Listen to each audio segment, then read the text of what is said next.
I started off just being a nerd coding dashboards in my practice, making dashboards using whatever I get my hands on.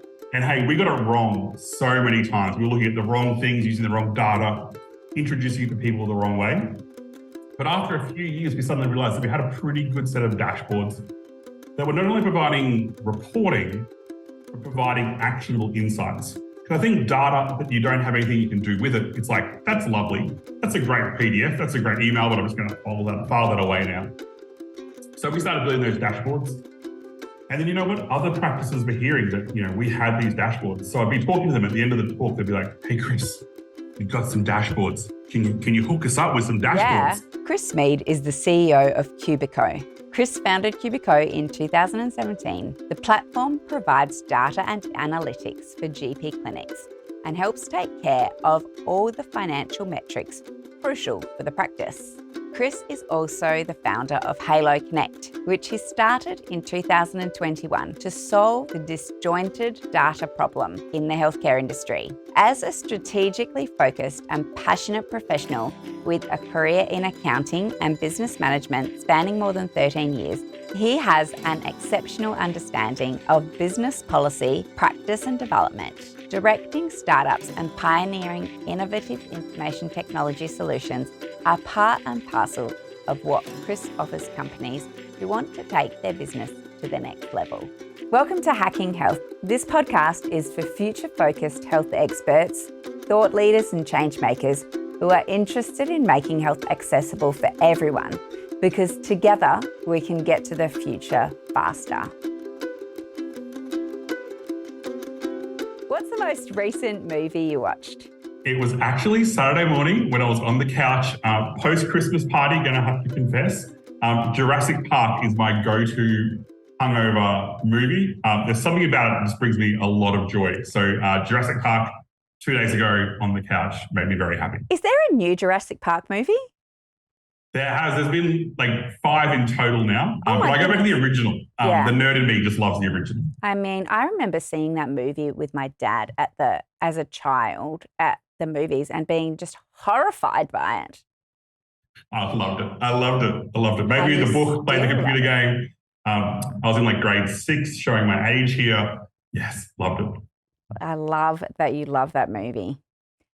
Here, next time you come to Adelaide, we've got at the museum, we've got this Tyrannosaurus Rex that you put $2 on and it kind of comes to life. Children find it terrifying, but I will take you there.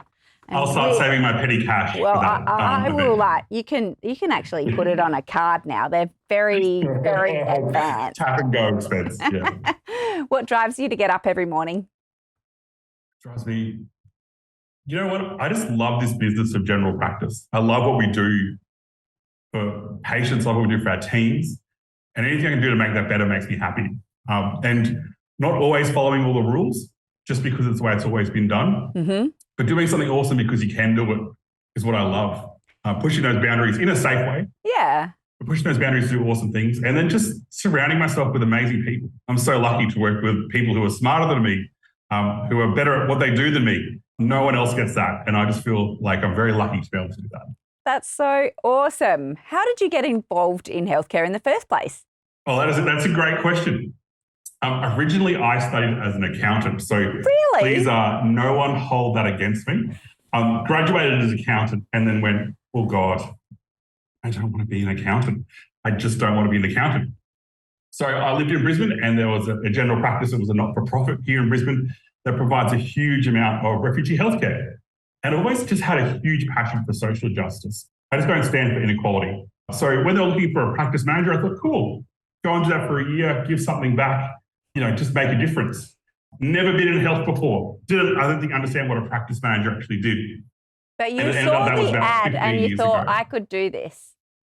Yeah, totally. I love that confidence. I think they were just like, I have an accounting degree, I've worked for not-for-profits before, I'll give it a crack. Very naive, I'm going to say that. Yeah. Very, very naive. Pretty steep learning curve. Didn't know the MBS schedule, didn't know anything like that when I started. I guess surrounded myself with amazing doctors and amazing nurses and amazing receptionists, which made life a bit easier because suddenly you had these amazing people who teach you. And I knew all I was doing was the numbers and the management and everything behind the scenes to to let those awesome doctors and nurses do what they do best, which was care for people. So that's how I got involved in healthcare many, many years ago. A full head of hair when I started. Oh, I've heard that. I've heard that you had hair, and now look at you. the years have ravaged me. I wouldn't have said that. I guess, like, leading on from that experience, how did you get involved in health tech and starting Cubico? Started working in the practice. Being a not-for-profit doesn't mean you're a for loss. We sought to be a sustainable business, you know. We had to pay payroll and pay rent and do all those things a business must do. And I realised that we had amazing doctors, nurses, receptionists, but we didn't really know what was going on in our business. So I didn't start off to make a health tech company. I started off just being a nerd coding dashboards in my practice, making dashboards using whatever I get my hands on. And hey, we got it wrong so many times. We were looking at the wrong things, using the wrong data, introducing it to people the wrong way. But after a few years, we suddenly realized that we had a pretty good set of dashboards that were not only providing reporting, but providing actionable insights. Because I think data that you don't have anything you can do with it, it's like, that's lovely. That's a great PDF. That's a great email, but I'm just going to file that away now. So we started building those dashboards. And then, you know what? Other practices were hearing that, you know, we had these dashboards. So I'd be talking to them at the end of the talk. They'd be like, hey, Chris, you've got some dashboards. Can you hook us up with some dashboards? Yeah. So I felt like this like black market dealer in dashboards. So for those who are not watching the video, I'm like trench coat motioning here. You know, do you want an appointments dashboard or a billings dashboard? What can I hook you up with as a dashboard dealer? But you know what that meant? And I think this is something that's really interesting in health tech is that we actually found out that we had a demand for a product. What we didn't have was a product. We had me working in a charity that wasn't set up to be a health tech company, that was set up to be a not-for-profit medical center. So after a few years, we got together with a data analytics company and formed a for-profit entity that just so happens to have a shareholder that is a not-for-profit, which is pretty cool. So we're using all that amazing work we did in the practice to make some health tech. That was about 5.5 years ago. We spent a year building Cubico, which was a lot of hard graft. We spent a year testing Cubico, just getting agreement on things. Like, what is an hour in general practice? That was a pretty amazing thing to try and get an agreement on. And then we launched 3 years ago. So 3 years and 2 months ago. So that's sort of how I fell into health tech. I fell in from being in health and solving a problem with tech and into health tech. Yeah, cool. And you recently passed a milestone of over 1,000 practices. Yeah. Are those sorts of things, like the milestones, things that you plot out with your team? Or I was going to say, did you ever think you'd reach this point? But if you're setting those goals with your team, you knew you would reach that point. And then what's the next one? And how do you reward yourselves? To be honest, 1,000 was always a dream. Right. I think when I started this, we thought it'd be like 200 or 300 practices would use our system. I was actually doing some work a couple of weeks ago, and we found the original planning document from a few years ago where we saw the goal was to have 200 or 300 practices would ever do using our platform. And I remember actually starting in this industry and someone who'd been around for a long time saying, no one will ever want data, no one will ever want insights, you're dreaming. You'll never get more than a couple of hundred practices. So crossing 1,000 practices was a pretty amazing moment. Yeah, I think it's 1,000 practices that just care about their practice, which is what I love. I want to build a better practice. You know, 1,000 practices was an amazing achievement to me. But if you ask me, the achievement I'm more proud of this year, to do with numbers, was that every year, have you heard of like Comic-Con and Xerocon? Yes. We do Cubicon, where we get together. You've been there. And we got over 500 practices to that. So 500 practices took a day out of their practice to get together and chat about how to use data. It was just awesome. So I think its community is just so important to me. Yes. And yes, that goes along with that. We had goals, we smashed those goals, which is amazing. But I think one of the most important goals is that community, and that, you know, you can grow, but have terrible customer service. Yes. And to me, it's about finding that fabulous balance where we have enough people helping practice get the most out of Cubico, that it doesn't just become something. So at Cubico, we've got 5 practice managers. I'm number 6, who've all worked in general practice. Yes. And they're just manning the chat, manning the phones, doing the training, because you don't call our tools or website. It's easy to use. You give us a buzz when you want to know, how do I get something out of my data? How do I use it in my practice? And having practice managers who have lived the talk and walked the walk is so important to bring that data to life. Definitely. That's so exciting. So you have your own podcast. You're a podcaster now. I know. Tell me what it's about crazy. and who you're working with and what you're trying to do. Yeah, so we love the crew over at Hot Docs. And towards the end of last year, Rivka and Kim and I did a series of 4 webinars where we got together and we were just talking about different topics. We were mid-vaccination rollout, times were tough. And we had to make slides for those 1-hour webinars. And we actually realized that the slides actually didn't add any value. They were just prompts for us to talk more about certain topics. So we were like, okay, if we're just talking and we don't need slides, what's the best way to engage people when you're just having a chat? It's via a podcast. Yes. And also, we'd get together for a sneaky chat every so often. We're doing amazing things. And one day we were like, what if we could share these chats with other people? Because it was just the 3 of us, but there was things that I was learning from them that I was like, I just want to share that with everyone. Yeah. So we thought, let's do a podcast. And it probably took about 6 months of let's do a podcast to episode 1. But we got there, which was really cool. And what I love about it is that we get together, we have a laugh, and we talk about things that would make life in general practice, particularly for practice managers and a bit for practice owners and reception team members, just that bit easier, or help cut through some of the mystery, or just get to chat to amazing practices from all over the country and hear out what they're doing. And one of my other past jobs was a surveyor, so I'd visit practices for their accreditation visits. Yes. And I got to see just so many amazing things in practices. And I was like, I just want to shout from the rooftops about this awesome thing that you guys are doing, because we don't all have to be in our little silos doing our own individual things. We can share these awesome learnings. There's enough patience to go around. Yes. We're getting to share stories from amazing practices from all over Australia, from amazing guests, just to make that life a bit easier and hopefully have a laugh along the way.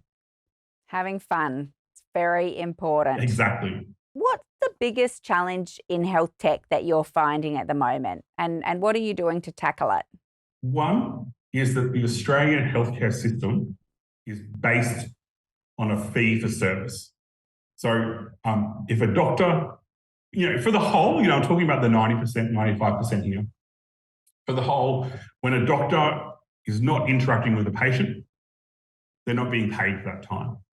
And so many people have these amazing health tech ideas, but actually there's no revenue associated with it. And our doctors are independent contractors. I'm sure you could speak for days on that, how they are independent contractors. And they're paid for when they have a patient on the phone or in front of them. So I think one of the biggest challenges for Australian health tech, compared to other models where they're funded more on a whole patient or an outcome or something like that, and they have their drawbacks as well, is that it has to fit into that workflow that assists in the doctor seeing patient model. So I think that's the first challenge. The second one is just the interoperability challenge. We've got data here, and here. And just because it's not in the cloud shouldn't be an excuse for it there not to be interoperability. The cloud is not the thing that solves interoperability. It's connecting people together that solves interoperability. So I'd say they're the 2 biggest challenges at the moment. I thought you were going to talk about staffing. That's what I hear all the time, but no. Oh, I thought it was health tech. It is. But how are you finding hiring engineers and is that a difficulty? No, we've been fully staffed for about 6 months. Fantastic. We're a team of 27 here in Brizzy, just doing awesome work. I'm wanting to touch wood now. You made me think that I'm cursed. No, touch your head. You touch it? Yeah, exactly. But we've got an amazing team. We've got people based here in Brizzy. We've got people up in Cairns. We've got people in Canberra, all over the shop. We've got a pretty awesome team. Sorry, I thought your question was about the industry more generally. It was. And I was wondering about the staffing, but I think when you're really values driven and you live and breathe it like you and your team do, it's very attractive for existing team members, obviously, to stick around, but then it also attracts new people that have that same drive and values as well. Yeah, and I think we've grown a team of people who are just so good at what they do. As I said before, I'm so lucky to get to work with them. And just, I think I think the labour market in tech has eased over the last 8 weeks or so. Okay. But as I said, we've sort of been fully staffed most of this year, very, very luckily. Yay. So health tech is ever changing and super highly regulated. How do you keep ahead of that and adapt your business? Yeah, so I think it starts at a very high level where I was really lucky about 2.5, 3 years ago. Our shareholders, I went to them and said, "You're amazing on our board as representatives of the shareholders, but actually I need to surround myself with people who bring skills and insights together to help us be the best possible company." And they went with that. And so we got a skills matrix together of skills for a tech company and skills of a health company, and kind of put them together. And we said this would make a fantastic group of people as a board to steer Chris and the team on the journey. And of course, they're accountable to the shareholders as the board. But what we did is put an amazing group of people around the table that will bring a diversity of opinion together and not be afraid to do that. Yes. So I actually think our board is working well when we have a robust conversation, because we need to work out the best way forward, not when everyone just thinks the same way. Yes. Or when, as CEO and founder, I'm challenged on an idea because that was a preconceived idea I had that I needed to be challenged on to make sure it was the right course of action. So I think that's where it started, was actually having the right people on our board advising us the right way. The second thing is adapting is just, I think I go to nearly everything I get invited to, because you learn so much from going to those things. You do. And just because the title doesn't directly relate to what you thought you did, doesn't mean you don't learn something. And doesn't mean you don't understand something, or doesn't mean there's something that's coming out of left field isn't across you. The third thing I'd say is just amazing mentors and coaches around me who sort of know what's going on. And then finally, the best barometer of what's going to happen in healthcare is our customers. Yes. They live and breathe health every day, and they know what's coming down the line, and they know what's going to be challenging, and they know what's challenging them now. And I think it's a real detriment when you stop listening to what makes your customers happy, because sometimes policy is over here, but what happens on the front line is here. Yep. And that's the real challenge, is adapting to make it work on the front line, because that's where the real outcomes happen. So true, and so important to listen to the people you're serving to hear how you can serve them better. They pay your bills every month, so you've got to make sure you're delivering a product which is useful to them. Yeah, definitely. What do you think the source of your inspiration is? I think my source of my inspiration is that you can actually make a difference by doing your thing your way. So, I'm Chris, I'm a bit crazy, but I get to make a difference in a lot of healthcare businesses by doing what I do. And that's pretty amazing. And I always have to be grateful for that, because not everyone gets that chance. But I think that's sort of something that drives me, is that when will I ever get this chance in life again to do something like this and create something like this, and to take an opportunity to build something is pretty cool. So that's sort of what makes me get up and drives me to do better and better every day. Chris, you're doing such an amazing job with Cubico. What's next? Oh, look, I'm never short an idea. I think that's always going to be a bit of a fault of mine. Along the way, building Cubico, and I think that comment I made before about interoperability, I realized that getting data out of on-prem systems didn't create innovation. There was no innovation in connecting this on-prem system to our cloud-based analytics platform. Yes, okay. And during COVID, I really saw that people had amazing ideas, but would have to sink a lot of money to build a connector between an on-premise system and their amazing cloud-based idea. Yes. So I was like, could we not do something cool about this? So we went off and we created this awesome connector that connects the on-prem practice management system to a cloud-based API. So what we can start doing is taking that last mile of pain away from it. So when someone has an awesome health tech idea, they focus on building their awesome idea, not that on-prem connector. Okay. The other cool bit of this is that we then plug into the cloud-based connectors as well. So rather than having building for on-prem and for cloud, we're building for both at the same time, which sets us up really well for the future. And that's what Halo Connect was. So that was the other business that we got up and running. And that actually now has 7 team members here in Brizzy, co-locating with the Cubico team. Yeah, it's been great. So what's been easier? Like which journey? Because they're quite different, but they're linked. Yeah, so we call them siblings. Okay, So we're co-locating, so the best bits of Cubico culture can transfer over to Halo Connect. The second time around, I understand the comment that people make that often a second time around founder is a little bit is in a better position because you've seen the mistakes and you know where you put effort and you know the mistakes you made the first time. You know what worked and you know what didn't work. We've been really lucky with Halo Connect that best practice has come on board and got involved as an investor. So they've really helped supercharge the business. Yeah. And brought a lot of expertise as well. Yeah, exactly. So they're very different businesses and they're both on very different paths. But I love that because it means that we're solving 2 problems in the ecosystem really well with that focus on customer. And I think that's the thing that it comes back to is that I'm building an on-prem connector, having managed a clinic for over 10 years and knowing the pain of having 14 apps on the server, that some behave well, some behave poorly. It's always coming from what will solve a problem for the customer.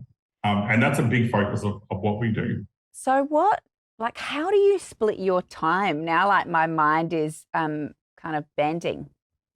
So I was really lucky. We knew that Chris would not scale well across 2 businesses. Yes. So Halo has its own CEO, Jason, who does an amazing job. So I get to be more of a founder, director in the Halo piece. Yes. Still metal, which is great, but that team has its own roadmap and its own independence by being its own company. Yes. Which is really important, that it's got its own CEO, its own board. Yeah. And it will strike its own path as it grows as a company. Awesome. That's so exciting. Well done. Keeps me out of trouble. Definitely keeps me out of trouble. Definitely keeps you out of trouble. What have you done that you're most proud of? Create a team of 27 people who just deliver amazing value for our customers. And that is done by our product, which I'm also immensely proud of. So product and people. Yeah. But you know that there's this amazing feeling you have sometimes as a founder or CEO when things are just firing on all cylinders. The product's humming, customers are happy team. And that's just like a brilliant space to be in. Sometimes you might miss it. Sometimes it passes you by in the hecticness of it. But I think at this time of year is Christmas. We just had our Christmas party last weekend, hence the Jurassic Park on a Saturday morning. Yes. It's when you actually reflect and when you go, wow, we've done some awesome things together. That's so nice. And I think what you didn't mention is that they're all here in Australia. Yeah. Everyone's your team, here which in Australia. a lot of startups or tech businesses rely on overseas talent as well. But that you've done that here in Australia is also very inspiring. Yeah, we've done all here in Australia in a company that's 50-50 gender equality, in a company that embraces everyone's differences, in a place that I love working and our team love working. It's pretty cool. Very I'm cool. Really quite proud of what we've done.